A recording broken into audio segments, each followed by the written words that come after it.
To France 24's Emmanuelle Chaze standing by in Kyiv. Emmanuelle, good evening.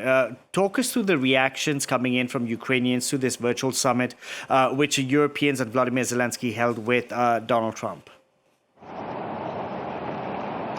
Well, there's been a few key takeaways from those meetings that will resonate with Ukrainians. First, when Vladimir Zelensky said that Trump seemed ready to help Ukraine and had even suggested security guarantees for Ukraine in case of a ceasefire, this will come as a reassurance for Ukrainians because they've been asking for those security guarantees for years now. Now, there was nothing more said about it, so we don't know which form those security guarantees would take, but that's the first point. Also, Donald Trump seems intent on having Ukraine at the table of negotiations when it will come down to talking about territorial concessions, and that's a very important point for Ukrainians, which will be reassured to hear that. There will be worries, however, among the population here because, you know, Ukrainians in their vast majority do not believe that Russia is gearing towards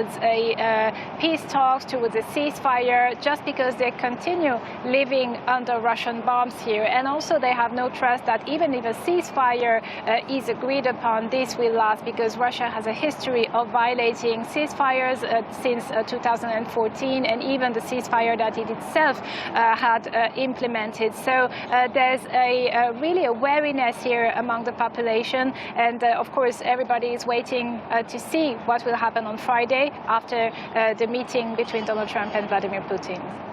Well, Donald Trump has been speaking on his meeting with European leaders and said that he would rate it a 10. So clearly the U.S. side saying it went well. Now, in the run-up to that all-important summit in Alaska, Emmanuelle, we have Russia that continues to make advances over in Ukraine. What can you tell us on that front?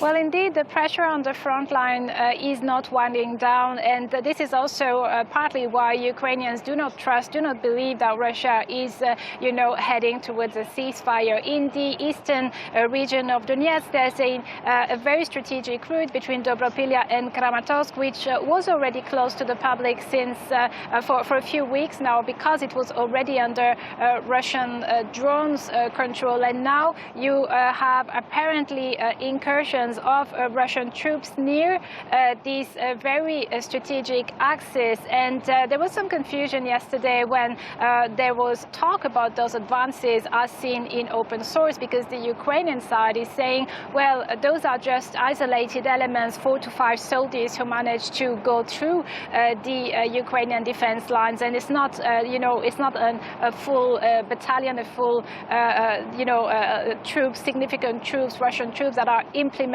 there. However, Kyiv also says that it has responded, that it is responding to the situation there. That puts even more pressure on troops in that region, troops which are already responding to a very, very difficult situation, in particular in two pockets around Pokrovsk and around Kostiantynivka, where the fighting is very intense those days. So the pressure is at its maximum in the Donetsk region.